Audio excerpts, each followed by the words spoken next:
আল্লাহ তাআলা বলেন, আমি এই আমানত আসমানের কাছে, জমিনের কাছে, পর্বতের কাছে পেশ করলাম। তারা ভীত শঙ্কিত হয়ে গেল।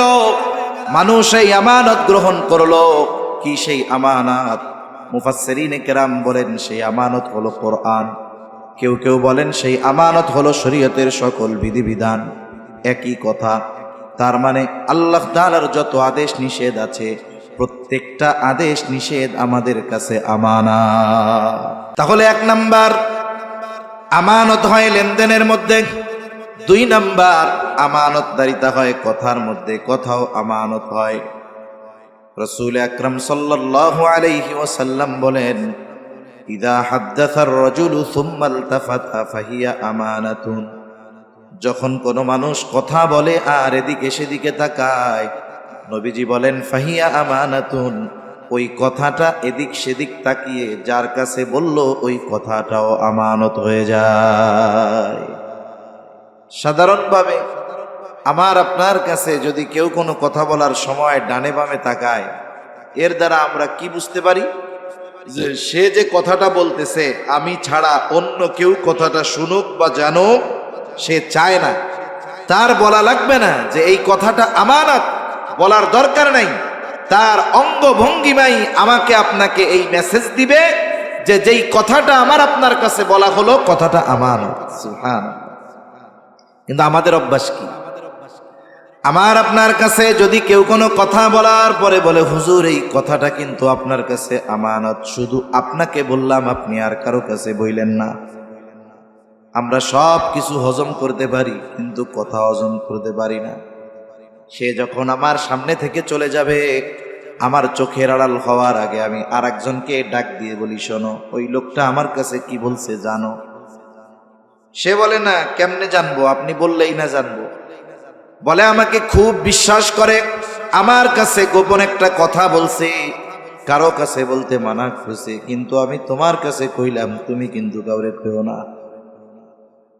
এই যে কাজ সারা, এখন আমি যখন তার কাছে বলে দিলাম, সে মনে করবে লোকটা তো হুজুররে বলছিল কারো কাছে বইলেন না, হুজুর আমার কাছে বলল, যেহেতু আমারও মনে হয় একজনের কাছে বলা জায়েজ আছে, এইবারও যাই আর একজনের বলবে। কি বলবে? বলে হুজুর কি মিথ্যা কথা বলতে পারে? না। বলে হুজুর অমুকের ব্যাপারে আমাকে এই কথা বলছে, হুজুর আমাকে খুব বিশ্বাস করে, কারো কাছে বলতে মানা করছে, আমি তোমাকে বললাম, তুমি কিন্তু কাউরে বইল না। এইবার ও আর একজনরে বলবে, আমি তোমারে কইলাম, তুমি কাউরে কইও না। এইরকম বলতে বলতে 100 জন পার হয়ে যাবে কথা। সকালের কথা, যেই কথা কারো কাছে বলা মানা ছিল, কথা পৌঁছায় গেছে 100 জনের কাছে। আমি তো 100 জনের কাছে বলি নাই, আমি বলছিলাম একজনের কাছে। কিন্তু বাস্তবতা হলো ওই একজনের কাছে ঠিকই বলেছি, কিন্তু ওই কথাটা আমার পরে যত জনের কাছে পৌঁছাবে তত জনের খেয়ানতের সমপরিমাণ গুনাহ আমার আমলনামায় যোগ হয়ে যাবে। এই যে খেয়ানতের শুরুটা, এটা হইছে আমার কারণে।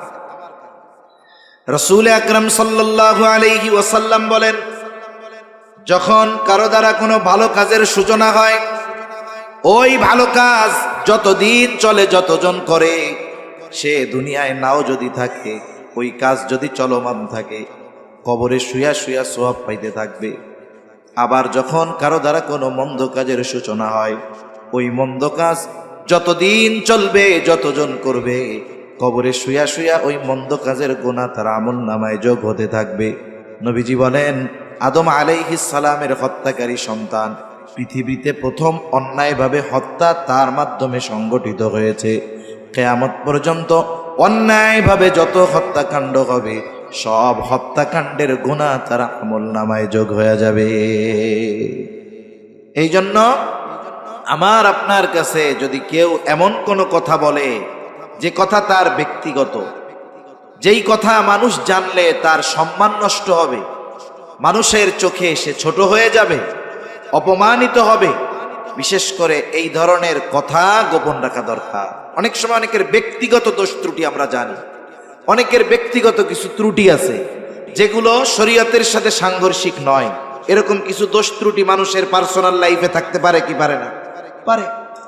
অনেক সময় আমরা এই দোষ ত্রুটি তাকে ছোট করার জন্য মানুষের সামনে বলতে থাকি।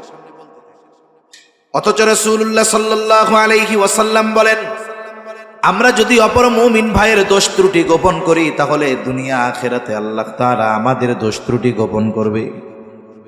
আবার যদি কেউ এক মুমিন ভাইয়ের দোষ ত্রুটি মানুষের কাছে বলে বেড়ায়, নবীজি বলেন সে যদি ঘরের মধ্যেও অবস্থান করে ওই জায়গায়ও আল্লাহ তাআলা তাকে অপমানিত করবে। সাথে সাথে কিয়ামতের দিন তার দোষ ত্রুটি মানুষের সামনে প্রকাশ হয়ে যাবে। আমার আপনার কাছে কেউ যদি কোনো কথা বলে, যেই কথা রাষ্ট্রের জন্য ক্ষতিকর নয়, ইসলামের জন্য ক্ষতিকর নয়, মানুষের জন্য ক্ষতিকর নয়, সমাজের জন্য ক্ষতিকর নয়, ওই ধরনের কথা যদি না হয়, ঈমান আকীদার জন্য ক্ষতিকর নয়, এই ধরনের কথা যদি না হয়, আমরা আমাদের জীবন চলে গেলেও তাদের কথা অন্যর কাছে বলবো না। অনেক সময় বন্ধু যদি হয়, সম্পর্ক ভালো হইলে কথা গোপন করে, যখন বন্ধুত্ব চলে যায় সম্পর্ক খারাপ, তখন কথা ফাঁস করে দেয়, তখন ওই কথাকে অস্ত্র বানায়। অস্ত্র বলে বেশি তেড়েবেড়ি করবা না, তোমার কথা কিন্তু আমি জানি, সব কিন্তু কইয়া দিব। এরকম লোক আছে না নাই? বলেন তো, আমানতের হেফাজত শুধু মুমিনেরটা করতে হবে না কাফেরেরটাও করতে হবে? কাফেরের আমানতের হেফাজতও করতে হবে। আমার আপনার নবী কেমন আমানতদার নবী ছিলেন, কেমন আমানতদার নবীর উম্মত আমরা। অনেক অমুসলিম ঐতিহাসিক নবীজির সিরাত লিখেছেন, নবীজির জীবনী লিখেছেন, তার আমানতদারিতায় মুগ্ধ হয়েছেন। ইংরেজ শাসন আমলে এই দেশে একজন অমুসলিম ঐতিহাসিক এসেছিলেন উপমহাদেশ ঘুরে দেখার জন্য ইংল্যান্ডের। তিনি এসে মুসলমানদেরকে দেখলেন সবার চাইতে আলাদা, তারা জীবন দিয়ে দেয় তবু ঈমান দেয় না। মুসলমানরা যদি ইংরেজদের আমলে ইংরেজদের সাথে তোষামদি করত তাহলে তারাও বড় বড় জমিদার হয়ে যাইত। এই জন্য উপমহাদেশে দেখবেন জমিদার বেশিরভাগ হলো হিন্দু, অন্য ধর্মের। কেন? কারণ মুসলমানেরা তাবেদারি করে নাই, ইংরেজদের পদলেহন করে নাই, বরং ইংরেজরা এই ভূখণ্ড থেকে ইসলামকে বিদায় করার জন্য, চিরতরে ইসলামকে মুছে দেওয়ার জন্য লক্ষ লক্ষ উলামায়ে কেরামকে তারা শহীদ করেছে। এরপরেও উলামায়ে কেরাম মুসলমানেরা তাদের কাছে শির নত করে নাই। যখন এসে দেখলেন এই মানুষগুলো তাদের আদর্শের উপরে এত অটল অবিচল কেন, এত কষ্ট করে এরপরেও এত অটল অবিচল কেন, খোঁজ নিয়ে দেখে যে এরা একজনকে অনুসরণ করে, তিনি হলেন মুহাম্মাদুর রাসূলুল্লাহ সাল্লাল্লাহু আলাইহি ওয়াসাল্লাম। যেই মানুষটাকে অনুসরণ করে এরা জীবন দিয়ে দেয় তবু মাথা নিচু করে না, এই মানুষটা কেমন একটু জানার দরকার। ওই ব্যক্তি আল্লাহ রাসূল সাল্লাল্লাহু আলাইহি ওয়াসাল্লামকে জানার জন্য নবীজির সিরাত অধ্যয়ন করা শুরু করছে, নবীজির জীবনী অধ্যয়ন করছে। এরপরে সে নিজে নবীর একটা সিরাত লেখছে, জীবনী লেখছে। এখানে নবীজির বিভিন্ন গুণাবলীকে সে উল্লেখ করছে। এই গুণাবলীর মধ্যে একটি হলো আমানতদারিতার গুণ। যে মুহাম্মদ সাল্লাল্লাহু আলাইহি ওয়াসাল্লাম কেমন আমানতদার ছিলেন উনি লিখতেছে, ওনার ভাষায় বলতেছি আমি। আর তিনি লিখতেছেন, মুসলমানদের নবী মুহাম্মদ সাল্লাল্লাহু আলাইহি ওয়াসাল্লাম তার সময়ের মানুষের কাছে এতটা বিশ্বস্ত ছিলেন, মানুষ তাকে এতটা বিশ্বাস করত যে তার ঘোর দুশমন নির্দ্বিধায় তার সবচাইতে দামি সম্পদটা মুহাম্মাদের কাছে আমানত রাখত। মুহাম্মাদকে হত্যার চেষ্টা করে এমন মানুষও নির্বিঘ্নে মুহাম্মাদের কাছে আমানত রাখত, কারণ তারা নিশ্চিত ছিল আমরা মুহাম্মাদের যত বিরোধিতা করি না কেন, মুহাম্মাদের সাথে যত শত্রুতা আমরা রাখি না কেন, এই শত্রুতার কারণে, এই বিরোধিতার কারণে সে কখনো খেয়ানত করবে না। নবী এর উত্তম উপমা রেখে গেছেন, উত্তম দৃষ্টান্ত নবীজি আমাদের সামনে রেখে গেছেন। যখন আল্লাহ তাআলা আমার আপনার নবীকে জানায় দিলেন হিজরতের জন্য প্রস্তুত হয়ে যান, কোন দিন রাতে সফর শুরু হবে এখনো নিশ্চিত নয়, নবীজি প্রস্তুত। আবু বকর সিদ্দিক রাদিয়াল্লাহু তাআলা আনহুকেও বইলা রাখছে প্রস্তুত থাইকো। এদিক দিয়ে কাফেররাও সর্বশেষ সিদ্ধান্ত নিল মুহাম্মদকে আর দুনিয়াতে রাখা যাবে না, হত্যা করে ফেলতে হবে। কে এই হত্যাকাণ্ড সংগঠিত করবে? সর্বশেষ তাদের পরামর্শ হলো প্রত্যেক গোত্র থেকে এক একজন যুবক এই হত্যাকাণ্ডে অংশগ্রহণ করবে, তাহলে এক গোত্র আর এক গোত্রকে দোষারোপ করতে পারবে না। যদি কেউ বলতে চায়, বলবে তোমার দলের বা তোমার প্রতিনিধিও তো এই হত্যাকাণ্ডে ছিল, তার মানে সবাই চুপ থাকবে, সাপও মরবে, লাঠিও ভাঙবে না। এই প্ল্যান নিল যে আজ রাতেই মুহাম্মদকে চিরতরে বিদায় করে দেওয়া হবে। আর আল্লাহ তাআলা জানায় দিলেন, ও পয়গম্বর, আজকে রাত্রেই আপনার মদিনার উদ্দেশ্যে সফর শুরু হয়ে যাবে। এখন সময় তো কম, নবীজির কাছে কাফেরদের অনেক আমানত আছে, এই অল্প সময়ের মধ্যে ফিরায় দেওয়া সম্ভব নয়। নবীজি ঘর থেকে বের হবেন, কাফেররা চতুর্দিক দিয়ে ঘিরে রাখছে, নবীজিও জানেন। নবীজির বাড়ি শক্ত ইটের প্রাচীর দিয়ে ছিল না যে নিশ্চিন্ত মনে থাকবেন শত্রু ঢুকতে পারবে না। আল্লাহর নবী ওই অবস্থার মধ্যে কত চিন্তা, কত পেরেশান। ওই সময় আমার আপনার নবী তার বিছানায় হযরত আলী রাদিয়াল্লাহু তাআলা আনহুকে রেখে গেলেন। কেন? নবীজি চলে যাবেন, নবীজির কাছে কাফেরদের আমানত আছে।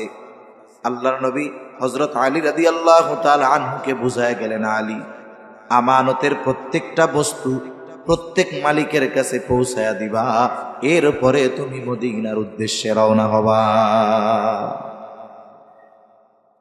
যারা চারদিক দিয়ে ঘিরে রাখছে হত্যা করার জন্য, তাদের সম্পদ তাদের কাছে পৌঁছিয়ে দেওয়ার ব্যবস্থা করে এরপরে নবীজি সফর শুরু করছে। একটু চিন্তা করতে পারেন, আমরা বলতেছি, শুনতেছি, বলাটা সহজ, শ্রবণ করাটাও সহজ, কিন্তু ওই পরিস্থিতির সম্মুখীন হলে, ওই সময় বাস্তবতা, ওই সময় যদি আমাদের কারো আসে, তাহলে উপলব্ধি করা যাবে যে আসলে আমরা কত বড় আমানতদার। আমরা হইলে কি চিন্তা করতাম, আরে যাদের কারণে দেশ ছাড়া লাগতেছে এদের মাল ফেরত দেওয়ার দরকার আছে, নিজে মুফতি হয়ে ফতোয়া দিতাম যে এটা তাহলে নিয়ে যাওয়া মনে হয় জায়েজ আছে, এটা নিয়ে ভাগতাম আমরা। অথচ চিন্তা করেন, নবীজি সাল্লাল্লাহু আলাইহি ওয়াসাল্লাম তাকে যারা হত্যা করতে আসছে, তিনি জানতেছেন হত্যা করার জন্য আমার ঘর ঘিরে রাখছে, ওই মানুষগুলোর আমানতের বস্তু তাদের কাছে ফিরিয়ে দেওয়ার ব্যবস্থা না করা পর্যন্ত নবীজি মদিনার উদ্দেশ্যে সফর শুরু করেন। কেমন আমানতদার মানুষ আমরা! সেই নবীর উম্মত, আমাদের আমানতদারিতার অবস্থা বড় করুন। কথা লম্বা হয়ে যাচ্ছে। 1 নাম্বার, আমানতদারিতা হলো দায়িত্বের মধ্যে। 2 নাম্বার, কথার মধ্যে। 3 নাম্বার, দায়িত্ব আমানত, প্রথম লেনদেন, এরপরে কথা। 3 নাম্বার, দায়িত্ব আমানত। আমার আপনার উপরে দেওয়া ছোট বড় সব দায়িত্ব আমানত। সরকারি দায়িত্ব হোক, বেসরকারি দায়িত্ব হোক, বড় দায়িত্ব হোক, ছোট দায়িত্ব হোক, সব ধরনের দায়িত্ব আমানত। আর আফসোসের বিষয়, এমন একটা সময় ছিল মানুষ যখন দায়িত্ব নিতে চাইতো না, দায়িত্বকে বোঝা মনে করত, দায়িত্ব দিতে চাইলে ভয়ে এলাকা ছাইড়া চইলা যাইত। কিন্তু এখন এমন এক জামানা আমরা অতিবাহিত করতেছি, এই জামানায় মানুষ দায়িত্ব নেওয়ার জন্য প্রতিযোগিতা করে। সারা দেশেই যখন দেখবেন যে কোনো নির্বাচন, মনে করেন ইউনিয়ন পরিষদ নির্বাচন হবে, এখন দেখবেন 30 জন দাঁড়ায় গেছে, খালি দোয়া চাই। চাই না আপনাদের এলাকায়? দোয়া চাই আর কি বলে যে অমুক মার্কায় ভোট দিয়ে আপনাদের বা জনগণের খেদমত করার সুযোগ দেন, সেবা করার সুযোগ দেন। এখন একজন চেয়ারম্যান হয়েছে, 3 কোটি 4 কোটি 5 কোটি টাকা খরচ করে চেয়ারম্যান হয়। একজন 5 কোটি টাকা খরচ করে চেয়ারম্যান হইল। এখন উনি চেয়ারম্যান হয়েছে কেন? পোস্টারে লেখছে কি, জনগণের সেবা করার সুযোগ দেন, এই জন্য উনি চেয়ারম্যান হইতে চায়। বলেন তো, উনি যেহেতু 5 কোটি টাকা খরচ করে চেয়ারম্যান হইতে পারলো, ওনার মূল উদ্দেশ্য যদি হইতো মানুষের সেবা, ওনার কি চেয়ারম্যান হওয়া লাগতো? যার এত টাকা আছে, মানুষের সেবা করতে কি চেয়ারম্যান হওয়া লাগে? তার মানে বোঝা গেল এখানে কিছু মধু আছে, আর এই দায়িত্বটা নিতে পারলে তার ভালো লাগবে, এই জন্য সে চিন্তা করছে। তাহলে দেখেন, দায়িত্ব নেওয়ার জন্য মানুষ ঘুষ দেয়, দায়িত্ব নেওয়ার জন্য মানুষ অবৈধ পন্থা অবলম্বন করে, অথচ একটা সময় মানুষ দায়িত্ব নিতে চায় না। ইমাম আজম আবু হানিফা রাহমাতুল্লাহি আলাইহি, খলিফা মনসুর ইমাম আজমের সাথে সাক্ষাৎ।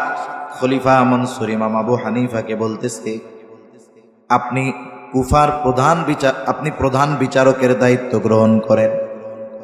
সবার সামনে মানুষের মধ্যে, বাজারের মধ্যে ইমাম আবু হানিফাকে প্রস্তাব দিলেন খলিফা মনসুর যে আপনি প্রধান বিচারকের দায়িত্বটা গ্রহণ করেন। ইমাম আজম আবু হানিফা খলিফার এই প্রস্তাব সাথে সাথে ফিরাইয়া দিলেন, বললেন না, এই দায়িত্ব আমি নিতে পারবো না। খলিফা মনে মনে চিন্তা করে, এত বড় পদ পাওয়ার জন্য কত মানুষ আশায় আছে, আর আমি তাকে প্রস্তাব দিলাম, সে আমার প্রস্তাব ফিরাইয়া দিল, কত বড় সাহস। কারণ ক্ষমতায় যারা থাকে তাদের একটা পাওয়ার থাকে, আমার কথা ফিরাইয়া দিছে, কত বড় সাহস। এইবার হাতের চাবুক দিয়ে ইমাম আবু হানিফার গায়ে একটা বাড়ি মারছে, আঘাত করেছে। খলিফা মনসুর রাজপ্রাসাদে ফিরে গেল। খলিফা মনসুরের চাচা বলে, ও মনসুর, কাজটা তুমি ভালো করো নাই, ইমাম আবু হানিফার গায়ে চাবুক দিয়া বাড়ি মারছো, কাজটা ভালো করো নাই। ওই সময় তো মনসুর রাগান্বিত ছিল, ইগোতে লাগছে যে আমার কথা রাখলো না, কত বড় সাহস। রাগে চাবুক দিয়া বাড়ি মাইরা দিছে। মানুষ অনেক সময় রাগে অনেক কাজ করে ফেলে, কিন্তু যখন রাগ চলে যায়, রাগান্বিত অবস্থায় ওই কাজের জন্য সে তখন লজ্জিত হয়ে যায়। এই জন্য রাগ উঠলেই কোনো সিদ্ধান্ত নিতে হয় না। রাগ উঠলে কি করতে হবে? হাদিসের নির্দেশনা হইল, দাঁড়ানো থাকলে বৈশা পড়বে, বৈশা থাকলে শুয়া পড়বে, প্রয়োজনে মাটির সাথে গড়াগড়ি মারা শুরু করে দিবে। অজু করবে, যখন অজু করবে নামাজে দাঁড়ায় যাবে, আস্তে করে রাগ কমে যাবে। কিন্তু রাগান্বিত অবস্থায় যদি কেউ সিদ্ধান্ত নিয়ে বসে, অধিকাংশ সময় এই সিদ্ধান্ত ভুল হয়, কারণ শয়তান তখন তারে খোঁচা, এটা কর, এটা কর, এটা কর। এজন্য আমাদের দেশে দেখবেন গ্রাম অঞ্চল, শহর অঞ্চল, সব জায়গায় রাগারাগি হয়। স্বামী স্ত্রী তুচ্ছ কারণে রাগারাগি হয়, শয়তান আইসা দুজনেই রাগায় দেয়, আর মুহূর্তের ভিতরে স্বামী রাগের ঠেলায় স্ত্রীর 14 গোষ্ঠী ধইরা তালাক দিয়া দেয়। হয় কি হয় না বলেন? এবার আশেপাশের মানুষ যখন বলে, কামটা করছো কি, কাজ তো শেষ। শয়তানের প্রথম মিশন শেষ, অতি রাগ বানায়া সম্পর্কটা শেষ করে দিল। এবার নতুন আর এক মিশন নিয়ে আসে, এবার হলো মোহাব্বতের মধু ডাইলা দেয় অন্তরের মধ্যে। কামটা কি করলি তুই? সকিনার মারে তালাক দিয়া দিলি, তোর সকিনা এখনো দুধ ছাড়ে নাই, এই বলে আপন পালবো কেডা? এখন এই যে চিন্তা আসছে, কাজ তো ভালো হয় নাই। এইবার দৌড় দিয়া গেছে হুজুরের কাছে, যে কি কয়, হুজুর কাজ শেষ। কি হইছে? এইটা করে ফেলছি। কেন করছস? হুজুর রাগের মাথায় করছি। কেউ কি খুশি হইয়া এই কাজ করে বলে? তাহলে বোঝা গেল রাগের মাথার সিদ্ধান্ত অধিকাংশ সময় ভুল হয়। রাগের মাথার সিদ্ধান্ত পরবর্তী হায়াত পস্তানোর কারণ হতে পারে। এজন্য রাগ অবস্থায় আমরা কোনো সিদ্ধান্ত নিব না। আবার যখন আমরা দেখব গ্রামে যেটা হয়, স্বামী স্ত্রীর যখন দ্বন্দ্ব হয়, মহিলারা মহিলার পাশে দাঁড়াইয়ে দাঁড়ায় ঝগড়া দেখে, আর পুরুষরা পুরুষের পাশে দাঁড়ায় দাঁড়ায় ঝগড়া দেখে। বল খেলার মতো যে গোল কখন হবে, গোল দেখার জন্য বসে থাকে। কিন্তু উচিত কি? মহিলারা মহিলাকে নিয়ে আর একদিকে চলে যাবে, পুরুষরা পুরুষকে নিয়ে আর একদিকে চলে যাবে। দুইজন যখন সামনাসামনি আছে, শয়তানে তো এমনিই রাগায় দিবে। যখন দুইজন দুজনের চোখের আড়াল হবে, একটু মাথায় পানি টানি ডাললে আশা করা যায় ঠান্ডা হয়ে যাবে। কিন্তু আমরা কি করি? আমরা তাকায় থাকি। বল খেলার সময় গোল দেখার জন্য তাকায় যেমন থাকে, দুই পাশে পুরুষ মহিলা তাকায় থাকে, কোন সময় গোলটা হয়। এ কাজ করা যাবে না। খলিফা মনসুর ওই সময় রাগে চাবুক দিয়ে আঘাত করেছে, এখন লজ্জিত। খলিফা মনসুর মাফ চাইবে ইমাম আবু হানিফার কাছে, নিজে যাইতে লজ্জা লাগতেছে। তার বিশ্বস্ত একজন সহকর্মীকে বলে, যাও, বিশ্বস্ত সহচরকে বলে, যাও আমার পক্ষ থেকে ক্ষমা চায় আসো। বলবা খলিফা লজ্জিত, আপনি খলিফারে মাফ করে দেন। সাথে সাথে এক থলে স্বর্ণ মুদ্রা দিয়া দিছি, যে এইটা নিয়ে ইমাম আবু হানিফাকে হাদিয়া দিবা।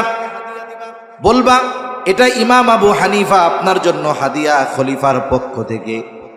আপনি যদি এই হাদিয়া গ্রহণ করেন, তাহলে এই খলিফা সুনিশ্চিত হবে যে আপনি তাকে ক্ষমা করে দিয়েছে। ইতিহাস থেকে শোনাচ্ছি আপনাদের, ইমাম আবু হানিফার কাছে লোকটা গেছে, গিয়ে যখন বলছে, ইমাম আবু হানিফা বলছে, ঠিক আছে মাফ করে দিলাম। কারণ ইমাম আবু হানিফা নববী গুণে গুণান্বিত। নবীজিকে যদি ব্যক্তিগতভাবে কেউ কষ্ট দিত, মাফ চাইলে নবীজি তাকে মাফ করে দিতেন। ইমাম আবু হানিফাও মাফ করে দিলেন। এইবার লোকটা বলে, আপনার জন্য খলিফা এক থলে স্বর্ণ মুদ্রা হাদিয়া দিয়েছে, এটা গ্রহণ করলে তিনি নিশ্চিত হবেন আপনি ক্ষমা করেছেন। ইমাম আবু হানিফা বলে, না, এটা গ্রহণ করা যাবে না, নিয়ে যাও। বারবার পিড়াপিড়ি করার পরে ইমাম আবু হানিফা বলতেছে, তোমার খলিফা আমাকে এক থলে স্বর্ণ মুদ্রা হাদিয়া দিল, এই স্বর্ণ মুদ্রা সে পাইল কোথায়? বলে, তিনি কোথায় পাবে, রাষ্ট্রীয় কোষাগার থেকে দিয়েছে। হাদিয়া দিচ্ছে ব্যক্তিগত কারণে, সম্পদ হইল রাষ্ট্রের মানুষের। ইমাম আবু হানিফা বলে, নাও, এটা ফেরত নিয়ে যাও, এটা রাখার উপায় নাই। লোকটা বলে, আপনি রাখেন, ব্যবহার করেন না, অন্যদেরকে দিয়া দিয়ে। ইমাম আবু হানিফা বলতেছে, তোমার কাছ থেকে এটা আমি গ্রহণ করবার পর আমি নিজের জন্য খরচ করি নাকি অন্যকে দিয়ে দেই, বিষয় এটা নয়। খলিফা জানবে ইমাম আবু হানিফা আমার দেওয়া হাদিয়া গ্রহণ করেছে। এইবার ইমাম আবু হানিফা আর একটু কঠোরতা অবলম্বন করে বলতেছেন, শোনো, এটা তুমি খলিফাকে ফেরত দিবা, সাথে এটাও জানায় দিবা, রাষ্ট্রীয় কোনো সম্পদ ব্যক্তিগত কাজে ব্যবহার করার অধিকার তার নাই।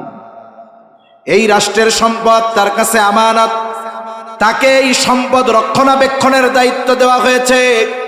তার জন্য যতটুকু ভাতা নির্ধারিত আছে এর চাইতে 1 টাকা বেশি নেওয়ার অধিকার তার নাই, খেয়ানত হবে। লোকটা এবার খলিফার কাছে চলে গেছে। ইমাম আবু হানিফা যা কিছু বলছে আর একটু রস কস মাখায়া খলিফার সামনে উপস্থিত করছে। কিছু মানুষ আছে দেখবেন মিথ্যারে এত সুন্দর করে কইতে পারে যে কান্নাও চলে আসে। কিছু মানুষ আছে না, এত সুন্দরভাবে মিথ্যা কথা বলবে, আপনি অবাক হয়ে যাবেন, সত্যও এত সুন্দর লাগে না। মিথ্যাকে একটা শৈল্পিক রূপ দিয়ে দেয়, কিছু মানুষ আছে এরকম। যখন গিয়া বলছে খলিফা আগের চাইতে আরো ক্রোধান্বিত হয়ে গেছে, রাগান্বিত হয়ে গেছে, পাইক পেয়াদারকে বলতেছে, কত বড় সাহস, আমার ব্যাপারে এমন কথা বলে, যাও ওনারে আটকায় জেলখানার মধ্যে আটকাও। জেলখানার মধ্যে আটকায় দেওয়া হলো ইমাম আবু হানিফাকে।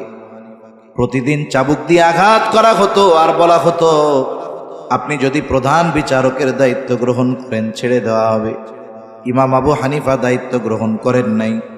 ঐতিহাসিকদের থেকে 2টা মত পাওয়া যায়।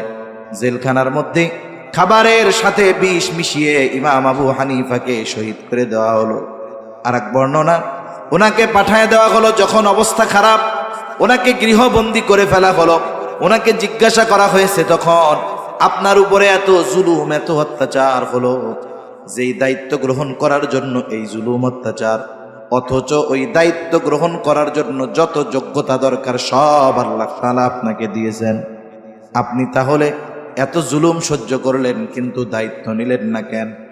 ইমাম আবু হানিফা বলে, যেই দায়িত্ব আমার উপরে নাই সেই দায়িত্বের ব্যাপারে আল্লাহ তাআলার কাছে আমি জিজ্ঞাসিত হব না, কিন্তু দায়িত্ব নেওয়ার পরে যদি কোনো ত্রুটি বিচ্যুতি হয়ে যাইতো তাহলে কিয়ামতের দিন আল্লাহ তাআলার সামনে আমাকে জবাবদিহিতার কাঠগড়ায় দাঁড়ানো লাগতো। যেমন যেই সরকার ক্ষমতায় থাকে, মনে করেন যেই দেশের যে কোনো এক দেশের সরকার প্রধান, রাষ্ট্রপ্রধান, যে ওই রাষ্ট্রপ্রধানের দলের কোনো লোক প্রত্যন্ত অঞ্চলে গ্রামের মধ্যে যদি কোনো অন্যায় করে, বলেন তো এই অন্যায়ের দায় রাষ্ট্রপ্রধান এড়াইতে পারে?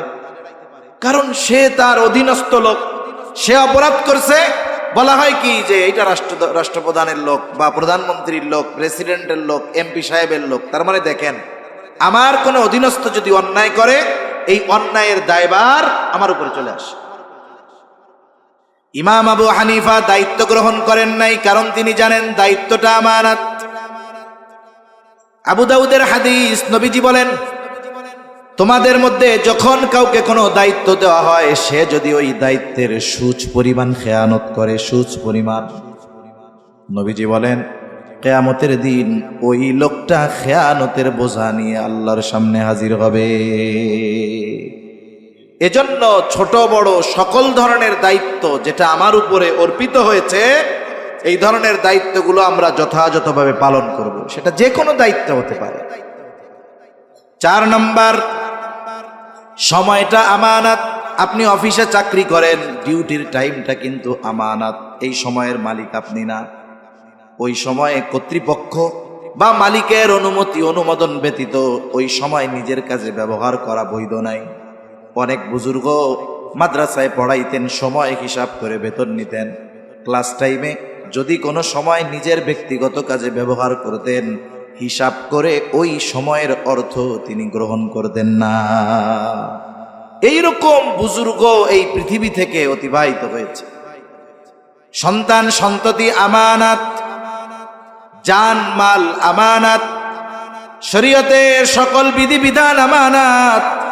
আল্লাহ তাআলা বলেন, ইন্না আরাদনাল আমানাতা আলাস সামাওয়াতি ওয়াল আরদি ওয়াল জিবাল ফাআবাইনা আন ইয়াহমিলনাহা ওয়া আশফাকনা মিনহা ওয়া হামালাহাল ইনসান।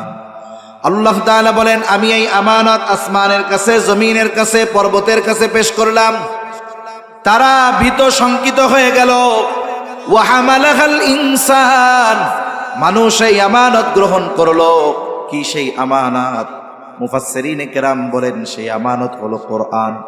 কেউ কেউ বলেন সেই আমানত হলো শরীয়তের সকল বিধিবিধান। একই কথা।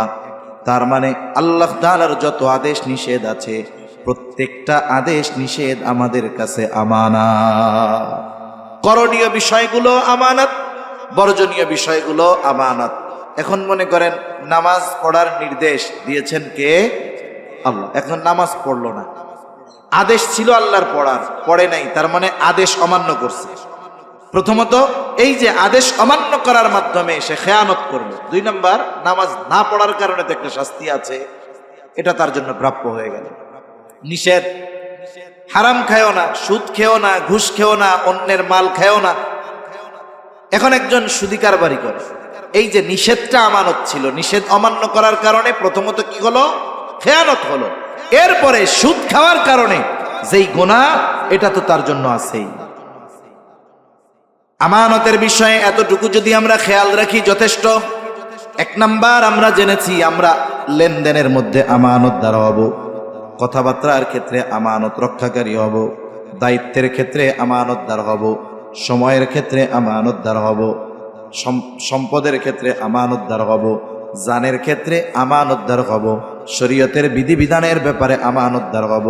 এই যে আমাদের স্ট্রাকচার দেহ, এটাও আল্লাহ তাআলার পক্ষ থেকে আমানত।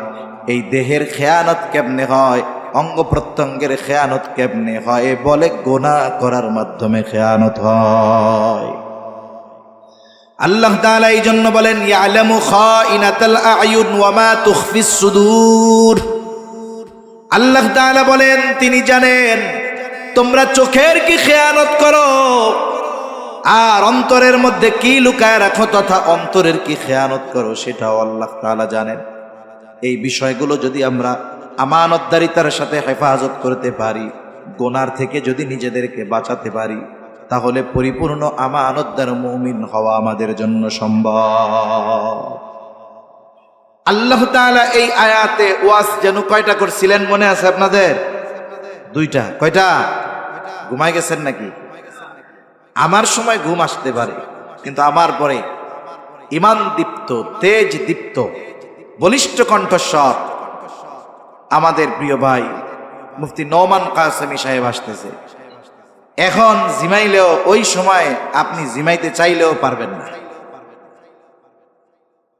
তা জিমানো যদি লাগে একটু আমার সময় জিমাই নিয়ে নেন। তা আমরা আল্লাহ তাআলা এই আয়াতে কয়টা নির্দেশনা দিয়েছেন আমাদের? 2টা। একটা হলো আমানতদারিতার ব্যাপারে, 2 নাম্বার ওয়া ইযা হাকামতুম বাইনান নাসি আন তাহকুমু বিল আদল। তোমরা যখন মানুষের মধ্যে বিচার আচার করবা, ন্যায় বিচার করবা। আমরা মনে করি কোর্টের বিচারক শুধু বিচার করবে, আমরা তো আর বিচারক পদ নাই, আমরা ন্যায় বিচার কেমনে করব? অথচ বাস্তবতা হলো 2 জন মুমিনের মধ্যে সমাধান আপনার আমার কাছে আসছে, এখানেও আমাকে ন্যায়পরায়ণতার দৃষ্টান্ত রাখতে হবে, পক্ষপাতিত্ব করা যাবে না। আপনার আমার কাছে বিচার নিয়ে আসছে একজন আপনার বন্ধু আর একজন দুশমন, বন্ধুর পক্ষপাতিত্ব করা যাবে না, শত্রুর প্রতিও বিচার করা যাবে না। এই জন্য আল্লাহ তাআলা কোরআনুল কারীমের মধ্যে বলেন, ওয়ালা ইয়াজরিমান্নাকুম শানাআনু কওমিন আলা আল্লা তা'দিলু ই'দিলু হুয়া আকরাবু লিত্তাকওয়া। আপনি বিচারকের আসনে কোন কওমের প্রতি বিদ্বেষ বশত কারণে আল্লাহ তাআলা বলেন অবিচার কইরো না। ফা'দিলু, শত্রুও যদি হয়, কারো প্রতি যদি বিদ্বেষও থাকে, সে যদি তোমার কাছে বিচার প্রার্থী হয়, তুমি ন্যায় বিচার করবে। সুবহানাল্লাহ। ইসলামী শিক্ষা দিয়েছে।